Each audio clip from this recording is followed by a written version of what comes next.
One man lost out on his father's inheritance, getting a run-down house while the siblings made out like fat cats.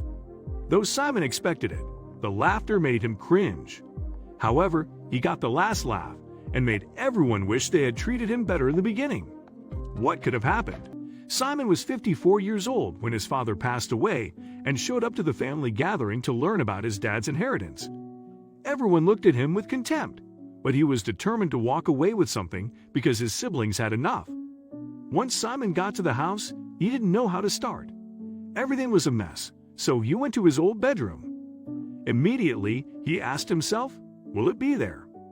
After searching for a moment, he found what he had hoped to see, and it was just what he needed. Simon was the youngest in his family and had one sister and two brothers. His father was a CEO of a large company. He lived wealthily and had a good home life. His sister and brothers were nice to him because he was the cute one everyone loved. Everything changed when he turned 8 years old and his mother passed away. After Simon's mom passed away, his father changed. He could no longer stand his son, but Simon couldn't figure out why. His mother's funeral was beautiful. In fact, he was the only child out of 4 who didn't get a new outfit for his mom's celebration of life. Overall, his dad refused to buy him a new outfit, even though there was more money. The odd behavior continued. Everyone was allowed to go to college except for Simon. His father made up excuses and then made Simon feel like the bad guy for asking why he couldn't go. Since Simon couldn't go to college, his job didn't pay as well as those of his siblings. They all had degrees and became doctors and lawyers. However, he was poor because his dad said they couldn't afford to send him for formal training. It was crazy.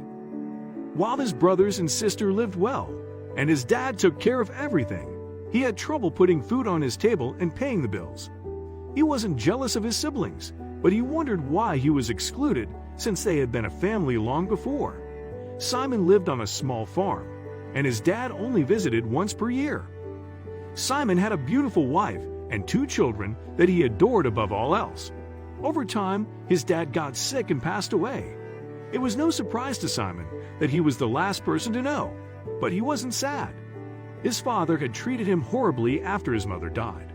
Simon and his wife attended his dad's funeral.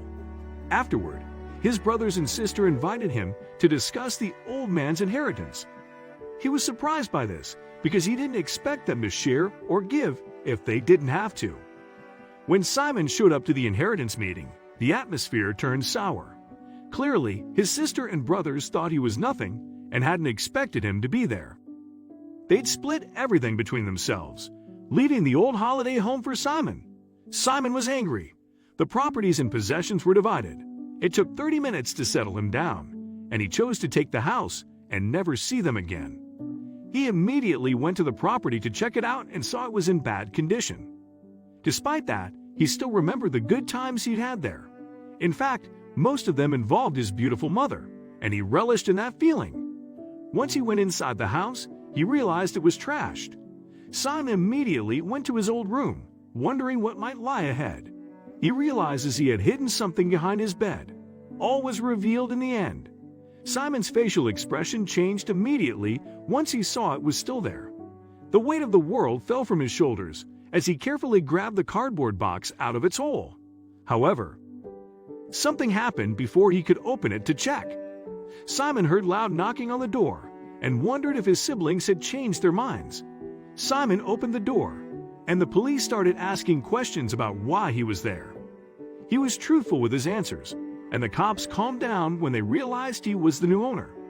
They got complaints from the neighbors, as no one had been there for 10 years. The cops told Simon they understood he had inherited the home, but they explained that the government wanted to confiscate it and had been trying for 4 years. No one ever recorded his father as the rightful owner, so it had sat abandoned. Simon asked if he could go back into the house. However, the police officers told him that wasn't possible. Now that they knew who the owner was, the government would seize the property. He tried to think of ways to enter, but that didn't happen.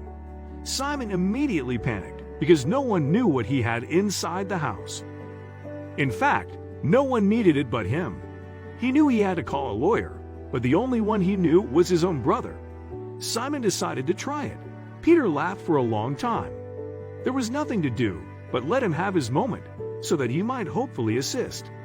After talking to Peter about his case, Simon felt he was just a number for his brother. Simon had hoped he could get a discount, but the conversation left him crushed. Still, he had no other options, and Peter would be there with him in court. This battle wasn't easy, but Peter managed to win the case. The house was now Simon's again, but he had to renovate it within 6 months. If he didn't do so, the government would confiscate it again. Throughout it all, Simon only thought of what he had hidden. Simon took his wife and children to see the house.